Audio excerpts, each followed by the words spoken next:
Start mathematics chapter linear equation, उसमें हम आपको कराएंगे एक्सरसाइज। कल हमने बताया था कि लीनियर इक्वेशन होता क्या हमारा रेखीय समीकरण क्या होता है। कल हमने आपको पूरा प्रोसेस बताया था कि कौन सा एलएचएस होता है, कौन आरएचएस होता है, कौन वेरिएबल फंक्शन होते हैं, कौन से हमारे नॉन वेरिएबल फंक्शन होते हैं, कैसे हम ट्रायल और एरर मेथड जो पढ़ा था हमने कल सारा प्रोसेस जो बताया था इसमें लीनियर इक्वेशन वाले चैप्टर में। तो उसी में लीनियर इक्वेशन वाले चैप्टर में कल हमने 2-3 क्वेश्चन भी करवाए थे आपको नॉर्मली वाले एक्सरसाइज में। अब थोड़ा सा टफ क्वेश्चन है। तो पहला क्वेश्चन हमारा लिखा है बोर्ड पे, if you add 87 to an unknown number. क्या लिखा है? If you add 87 to unknown number your sum will be 170। What is the unknown number? Unknown number क्या होगा? देखो अगर किसी भी नंबर में 87 क्या करेंगे? ऐड करेंगे। क्या करेंगे? 87 ऐड करेंगे मान लो, तो क्या हो जाएगा हमारा? योर सम विल बी, जो हमारा योग होगा वो कितना हो जाएगा? 170। पहले अननोन नंबर को हम क्या करेंगे? लेट करेंगे। तो लिखेंगे यहाँ पर let the unknown number equal to हमारा हो जाएगा x। कितना हो जाएगा? x। ठीक है। इसमें क्या कह रहा है क्वेश्चन में? If you add 87 to an unknown number. तो हमने माना कि कोई अननोन नंबर यानी कि कोई संख्या जो है वो हमने मान ली x। क्या मानी?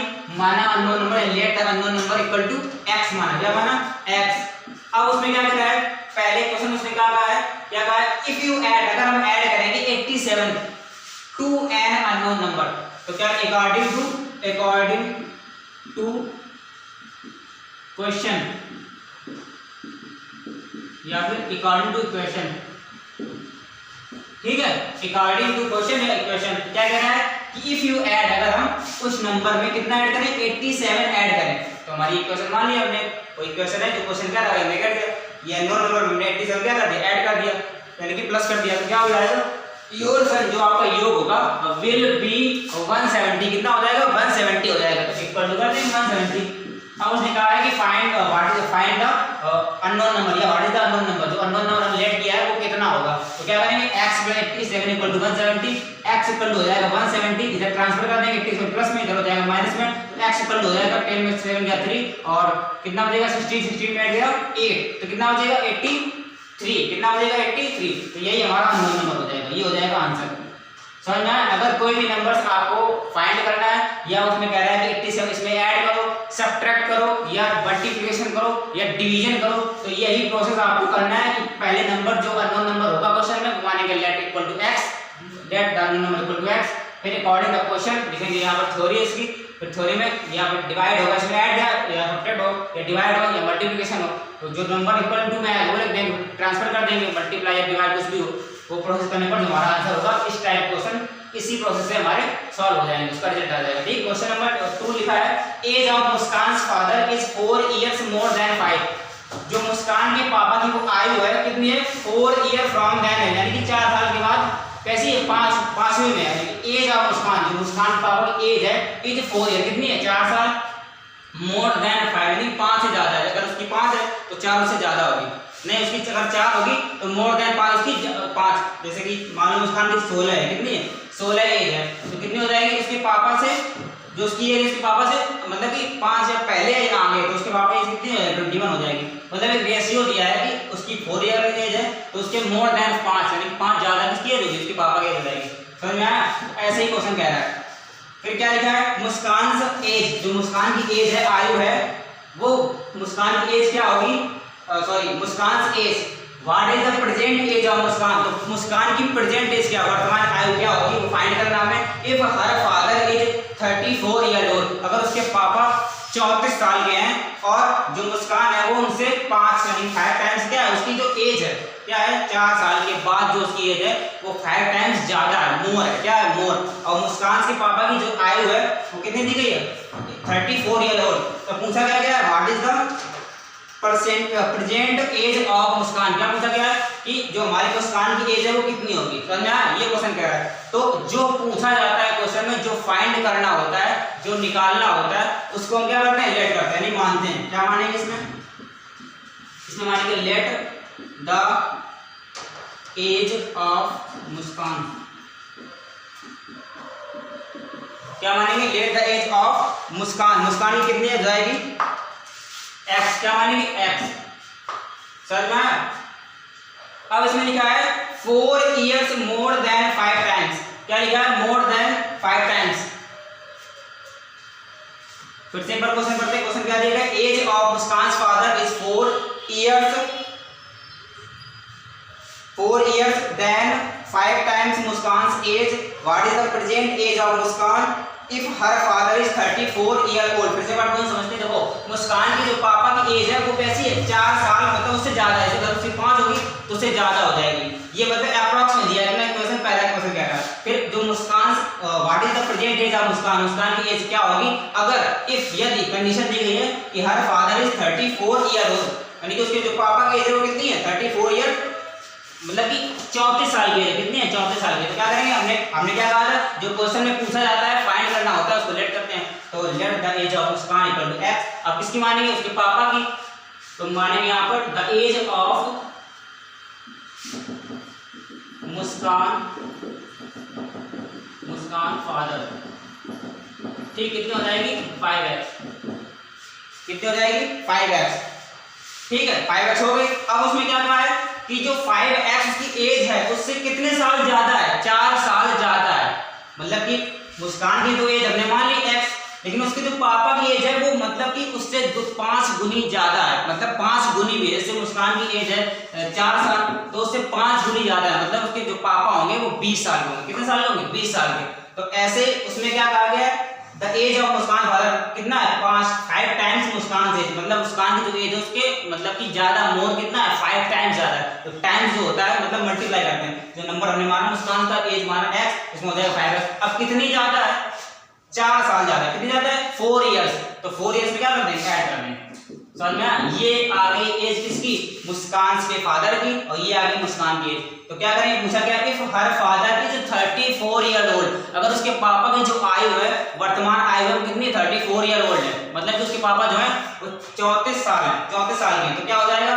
What is the present age of Muskaan, जो इसकी एज है, मतलब कि उसके पापा की जो एज है फादर की, वो इक्वल टू हमारी हो जाएगी इसके 34 की। जैसे इसमें क्वेश्चन में दिया था, जो हमारा सम निकला था, सम निकलने के बाद जो भी नंबर दिया होता है उसको बराबर इक्वल कर लेते हैं। तो हमने क्या कहा? मुस्कान के फादर, मुस्कान की एज मान ली, उसके फिर पापा की यानी फादर की एज मान ली। तो जो पापा उसकी एज है वो कितने साल के? 34 ईयर के। तो हमने इक्वल टू कर दिया। यहाँ पर लिखेंगे अकॉर्डिंग टू इक्वेशन, क्या करते हैं? According to equation. समझ आया ना? तो 5x + 4 = 34, तो हो जाएगा 5x = हो जाएगा 34 में 4 में माइनस में उधर कितना हो जाएगा? 30। x = कितना आ जाएगा? 6। कितना आ जाएगा? 6। जो मुस्कान की एज है वो कितनी आ गई? 6 ईयर। कितनी आ गई? 6 ईयर। समझ आया? तो यही हमसे क्वेश्चन में पूछा गया था कि what is the present age of Muskaan. तो मुस्कान की एज कितनी आ गई? 6 साल की आ गई। अब उसके पापा की एज निकालेंगे, तो कैसे निकालेंगे? 6 × 5 = 30 और 4 = 34। देखो चेक हो जाएगा, 34 आ गया जो इसमें दिया है क्वेश्चन में। 6 × 5 = 30, यानी 6 × 5 = 30 + 4 34 आ जाएगी, यही वाली आ जाएगी। तो what is the present age Muskaan कितनी आ जाएगी? हमारी कितनी आ गई? 6। तो ना क्वेश्चन नंबर 1 और 2 ऐसे टाइप क्वेश्चन मिलेंगे। अब इसके बाद दूसरे हम क्वेश्चन पे आते हैं, क्वेश्चन नंबर 3 पे।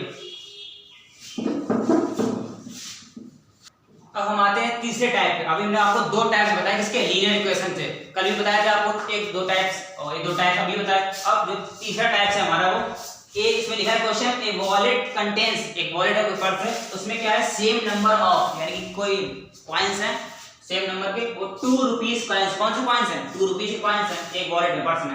एंड 5 रुपी कॉइंस, और उसी पर्स में कितने? 5 रुपए के कॉइंस हैं। समझ में आया? एक वॉलेट है, मान लो कोई वॉलेट है, ये वॉलेट है, ठीक, इसमें 2 रुपए के कॉइंस हैं और 5 रुपए के कॉइंस हैं। समझ में आया? ये कॉइंस हैं। अब वो क्या कह रहा है कि the total value of these coins, in coins की जो टोटल वैल्यू है वो फाइंड करनी। क्या करनी है? इसमें क्या लिखा? The total value of these coins, नहीं फाइंड नहीं करनी। क्या दिया गया है? The total value of these coins is 70, जो इन दोनों की एक्चुअल वैल्यू है, यानी कि एडिंग वैल्यू है, वो टोटल कितनी दी गई है? 70। कितनी दी गई है? 70। देखो ना तो हमें 2 रुपए के कॉइंस की वैल्यू पता है, ना 5 रुपए के जो कॉइंस है उनकी वैल्यू पता है। दोनों की एडिंग वैल्यू हमारे पास क्वेश्चन में दी गई है। कितनी दी गई है? 70 दी गई। समझ आया ना? 70।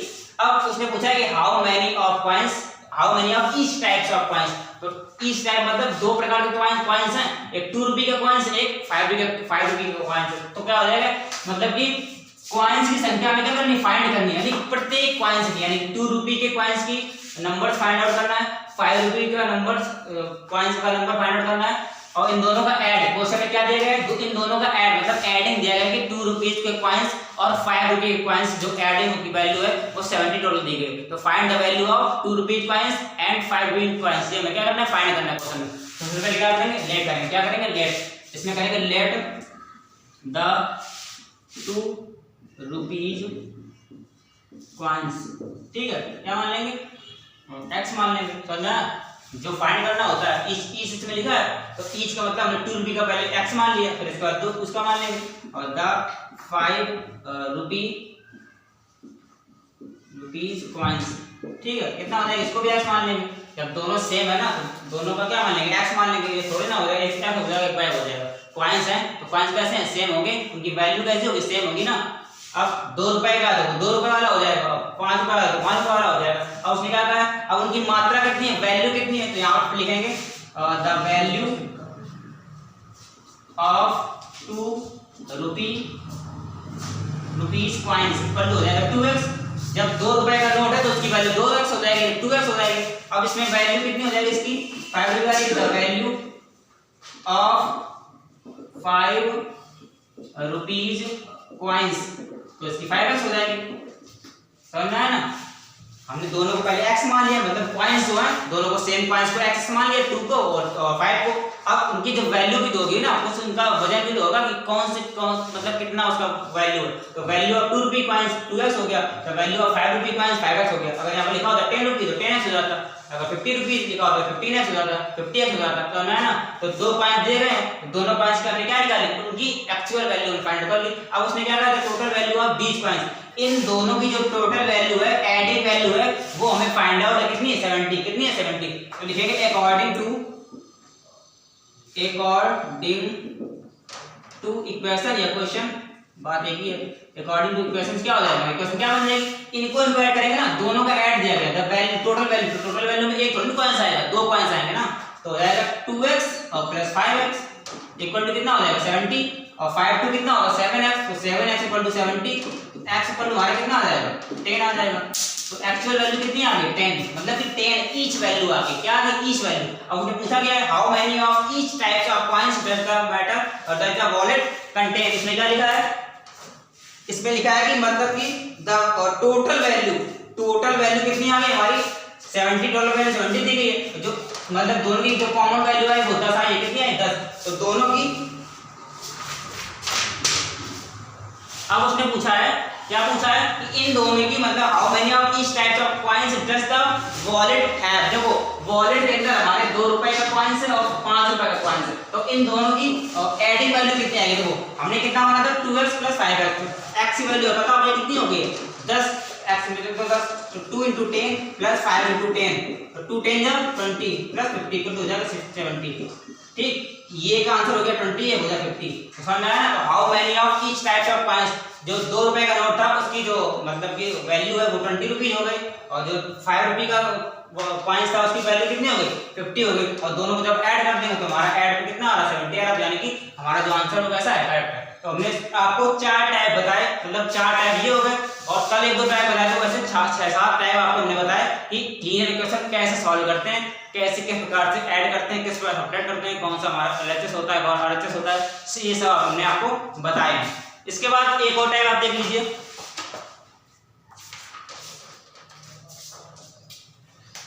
एक टाइप देख लीजिए,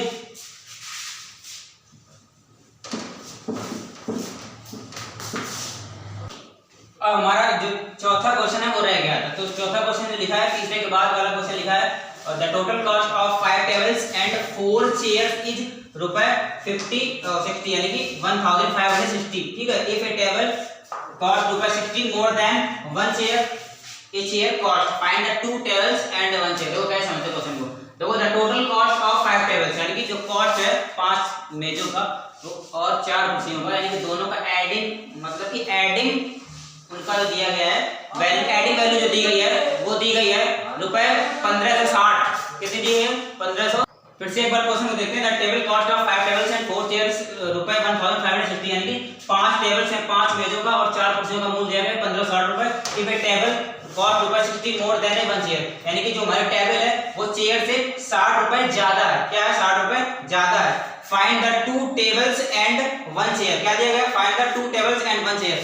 क्वेश्चन को एक बार देख लेते हैं, कोई एरर तो नहीं है। क्या लिखा है? The total cost of 5 tables and 4 chair is रुपए 1560। इफ ए टेबल कॉस्ट रुपए 60 more than a chair cost, more than a chair cost, find the 2 tables and 1 chair. क्या लिखा है? Find the 2 tables and 1 chair. देखो जो question में find करना होता है, हमने आपको क्या बताया लीनियर क्वेश्चन वाले चैप्टर में कि जो क्वेश्चन में फाइंड करना होता है, निकालना होता है, सॉल्यूशन करना होता है, उसको मानते हैं लेट, यानी कि x मानेंगे तो इसमें एक्चुअल वैल्यूज होगी और यानी कि लेट वैल्यू होगी, जो काल्पनिक वैल्यू होगी, इमेजिनरी वैल्यू होगी। The let the value of 1 chair equal to x मान लेंगे। क्या मान लेंगे? x। अब फिर क्या करेंगे? द वैल्यू और लिखेंगे the cost of 1 table equal to हो जाएगा कितना? देखो 5 मेजों का और 4 कुर्सियों का मूल्य दिया गया है 1560 रुपए। ठीक है। इफ ए टेबल कॉस्ट रुपए 60, यानी कि जो टेबल का कॉस्ट है वो कुर्सी के कॉस्ट से 60 रुपए मोर देन है, यानी ज्यादा है। समझ में आया ना क्वेश्चन? तो सबसे पहले let the cost of 1 chair equal to x मानेंगे, फिर the cost of 1 table equal to कितना हो जाएगा? 5x। कितना हो जाएगा? 5x प्लस और 60। कितना हो जाएगा? 5x प्लस 60 हो जाएगा। तो पहले लिखेंगे यहां पर let the cost of 1 chair equal to x हो जाएगा। ठीक है। फिर हो जाएगा द कॉस्ट ऑफ 1 और टेबल इक्वल टू हो जाएगा कितना ज्यादा है हमारा? 60 रुपए ज्यादा है। किसका ज्यादा है? टेबल का ज्यादा है। किससे ज्यादा है? और चेयर ज्यादा है, तो हो जाएगा x प्लस 60। समझ में आया ना? देखो जो हमने माना था वो कॉस्ट ऑफ 1 चेयर का, उसको x माना था, 1 चेयर मान लिया यहाँ पर। ठीक है। 1 चेयर का x माना था। अब जो टेबल का कॉस्ट है यानी कि मेज का कॉस्ट है वो कितना ज्यादा है? 60 रुपए ज्यादा है, तो इसको x हो गया, ये x 60 हो गया। अब इन दोनों का जो एडिंग है, इन दोनों का जो एडिंग है वो हमारा दिया गया है कितना? 1560, यानी 1560। अब आया समझ क्वेश्चन?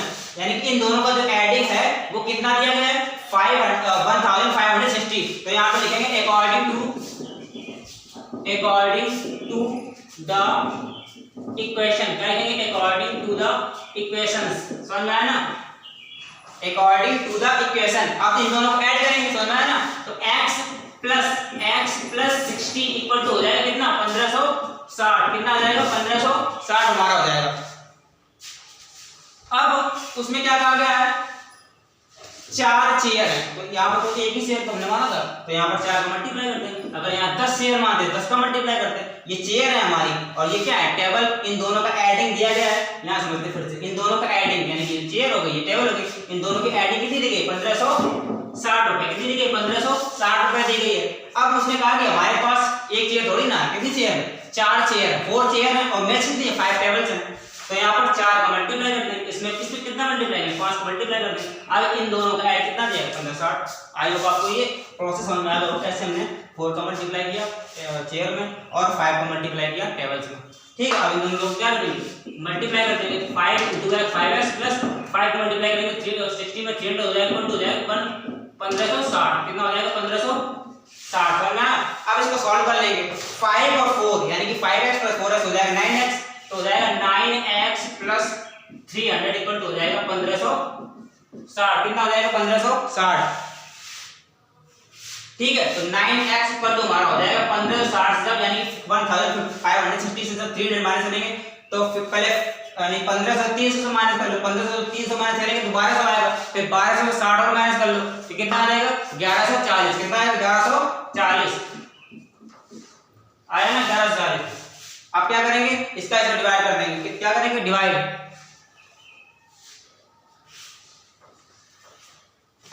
फिर से बात देखते हैं। देखो 15 से जब 300 माइनस करेंगे तो 1200 आएगा। कितना आएगा? 1200। यानी कि हो जाएगा 1560 से 300 माइनस करेंगे तो हमारा हो जाएगा 06। हाँ 1260। कितना होगा? 1260 होगा। यहाँ पर गलत हो गया। कितना हो जाएगा? 1260। ये हो गया माइनस करने का, यानी कि जब इसका कन्वर्ट करेंगे यानी कि उसका ट्रांसफर करेंगे 300 को तो 1560 से कितना माइनस करेंगे? 300, तो 1260 आ जाएगा। समझ में? तो x की वैल्यू अब 9 इसमें क्या करेंगे? मतलब मल्टीप्लाई डिवाइड हो जाएगा। 9 से डिवाइड तो 9 बन जाए 9 कितना बचेगा 3 बचा रिमाइंडर, और यहाँ पर हो गया 36 तो 9 बचा 36। तो हमारी जो x की वैल्यू आई वो कितनी आ गई 140। अब हमें फाइंड क्या करना था, find the 2 tables and 1 chair. अब जो हमने वैल्यू किसकी मानी थी x चेयर की, तो चेयर की वैल्यू हमारी कितनी आ गई 140 यानी कि 140 रुपए आ गई 140 आ गई। अब उसने कहा 2 टेबल की कॉस्ट कितनी होगी, तो 2 टेबल का कॉस्ट कितनी हो जाएगी, 2 टेबल कॉस्ट हो जाएगी कितनी, देखो टेबल कितना दिया गया हमारा x + 60 कितना दिया गया x + 60 x वैल्यू सिर्फ, तो x की वैल्यू कितनी दी गई 140 + 60 हो जाएगी 200 रुपए। कितनी हो जाएगी 200 रुपए। तो 140 रुपए किसकी आ गई चेयर की और 200 रुपए किसकी आ गई मेज की वैल्यू आ गई। ऐसे हमारे क्वेश्चन किए जाते हैं। जो क्वेश्चन में कहे according to equation according to question, पहले एडिंग वाला जो होता है जो वैल्यू दी गई होती है एक्चुअल वैल्यू उसको ऐड करने पर कितनी वैल्यू होती है 2 3 4 जितने मल्टीप्लाई होता है वो करने पर इक्वेशन बनाते हैं। इक्वेशन बनाने के बाद प्रोसेस करते हैं, कैलकुलेशन करते हैं, रिजल्ट आता है, वही हमारा क्या होता है सॉल्यूशन होता है, आंसर होता है। समझ में आया ना। अब ऐसे हमारे क्वेश्चन नंबर एग्जाम्पल नंबर 5 दिया गया है। इसमें क्या दिया गया है लेंथ ऑफ रेक्टेंगल। एक हमारा रेक्टेंगल आपने पढ़ा होगा, रेक्टेंगल क्या होते हैं, इसकी जो आमने सामने भुजा होती है, स्ट्रेट आमने सामने भुजा होती है, कैसे होती है इक्वल होती है, समान होती है, बराबर होती है। समझ में, इसको मान लो a, इसको मान लो b, इसको मान लो c, इसको मान लो d, ठीक, ये l हो गई, ये b हो गई। समझ में, ये लेंथ ये ब्रेथ, इसका क्षेत्रफल क्या होता है area of rectangle length into breadth होता है, और इसका पेरीमीटर क्या होता है 2 ब्रैकेट में लेंथ प्लस ब्रेथ होता है, ये होता है पेरीमीटर। अब क्वेश्चन में क्या कह रहा है लेंथ ऑफ रेक्टेंगल आयत की लंबाई इज 5 मीटर। मान लो क्या दी गई 5 मीटर दी गई, सही बना लेते हैं, कितनी दी गई है 5 मीटर। ये हमारा a पॉइंट मान लिया, इसको b, ये c, ठीक, ये d हो गया। अब इसकी जो लेंथ दी गई वो कितनी दी गई 5 सेंटीमीटर, कितनी दी गई 5 मीटर दी गई, और सेंटीमीटर नहीं मीटर दी गई। अब उसने कहा है जो हमारा रेक्टेंगल है उसका लेंथ 5 मीटर हो गया, less than twice is breadth. समझ में आया, क्या दिया गया लेस देन, जो उसकी लेंथ है वो 5 मीटर है लेकिन कम है देन किसकी अपेक्षा ट्वाइस इट्स ब्रीथ, जो उसकी चौड़ाई है उसकी अपेक्षा जो उसकी लंबाई की वैल्यू है वो कितनी है 5 मीटर कम है। समझ में आया ना, 5 मीटर कैसे है कम है, ट्वाइस में कम है, लेकिन 2 गुने से 3 और 5 कम है। क्या है 2 गुने से उसकी 5 कम है, क्या कम है लंबाई कम है, तो चौड़ाई को मानना पड़ेगा क्वेश्चन में, क्या किसको मानना पड़ेगा चौड़ाई को। अब दिया गया if the perimeter of rectangle is 2 metre. हमने बताया कि जो रेक्टेंगल का पेरीमीटर होता है वो क्या होता है 2 ब्रैकेट में l + b, क्या होता है 2 ब्रैकेट में l + b, ये हमारा क्या होता है पेरीमीटर होता है, क्या होता है पेरीमीटर, ये आपने प्रीवियस क्लासेस में पढ़ा होगा, ये होता है रेक्टेंगल का पेरीमीटर होता है, ठीक है। तो पेरीमीटर कितना दिया गया हमारा, वो दिया गया 62, कितना दिया गया 62। अब क्या निकालना find its length and breadth, इसकी लंबाई और चौड़ाई की जो एक्चुअल वैल्यू है वो क्या होगी। तो सबसे पहले क्या करेंगे मानेंगे, किसको मानेंगे लेट द ब्रेथ, किसको मानेंगे चौड़ाई को, इक्वल टू x, कितना हो जाएगा इक्वल टू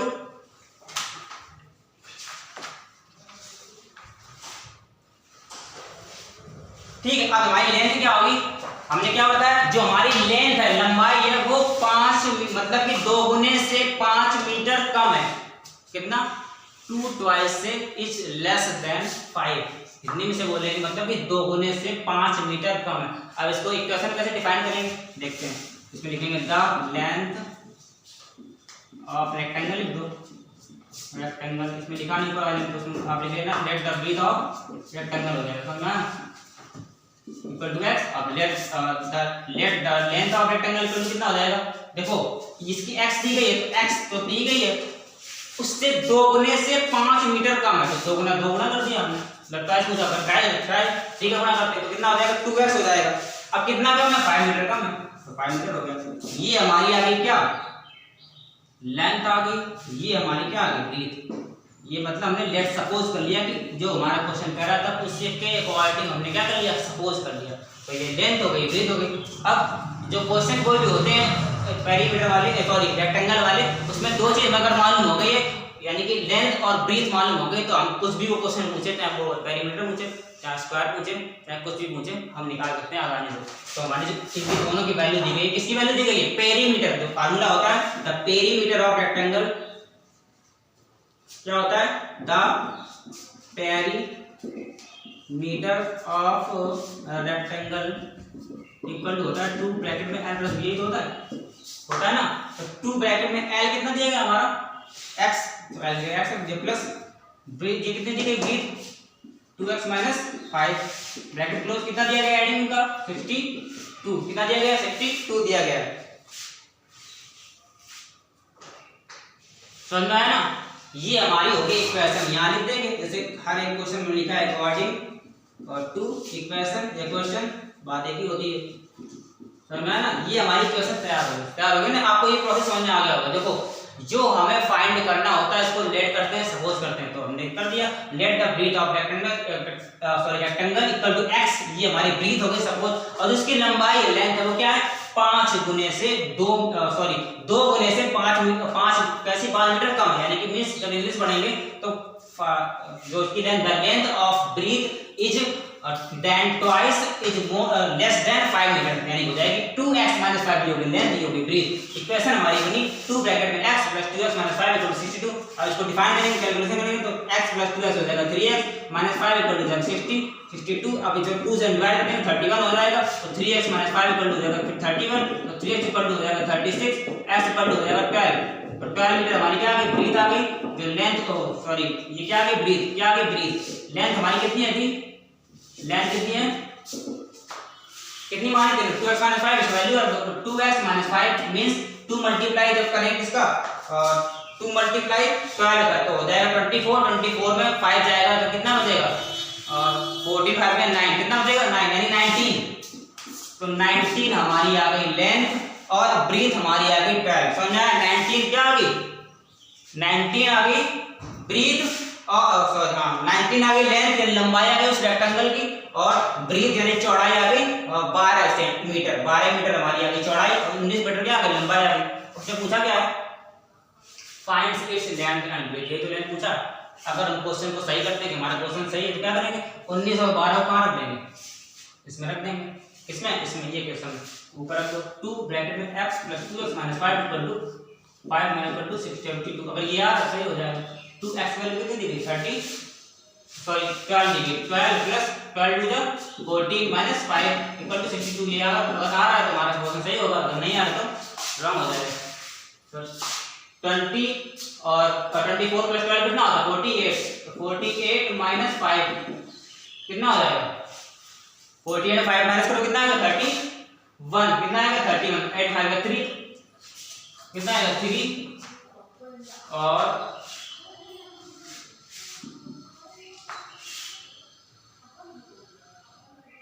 टू ब्रैकेट में x + 2x - 5 = 62। ये हमारी इक्वेशन दी गई है। तो 2 ब्रैकेट में x की वैल्यू हमारी है 12 + 2 × 2 12 हो जाएगा 12 2 जा 24, तो 24 और यहाँ हो जाएगा 36, हमारी वैल्यू हमने पहले ले ली थी 36 हो जाएगा, 4 2 जा 6 होता है, ठीक है हम 38 लिख जाते 48 लिख जाते, गलत हो गया। तो कितना आ जाएगा 36 में जब 5 माइनस करेंगे 31 हो जाएगा, और बाहर हमारा 2 लिखा है तो 2 करके मल्टीप्लाई करने हमारी एक्चुअल वैल्यू आ गई 62। 62 जो है LHS = RHS, जो हमारा क्वेश्चन है जो आंसर निकला है हमारा कैसा है ट्रू है, करेक्ट है, कैसा है ट्रू और करेक्ट है। ऐसे हमने 6 और 7 टाइप बताया आपको इसके लीनियर इक्वेशन के। तो पूरा जो चैप्टर है आपका लीनियर इक्वेशन का, अगर उसमें आपको कोई प्रॉब्लम होती है, कोई भी दिक्कत आती है, कोई भी समस्या आ रही है तो आप कमेंट बॉक्स में कमेंट कर सकते हैं, या अपना व्हाट्सएप नंबर दे दिया उस पर आप कांटेक्ट कर सकते हैं। Thank you.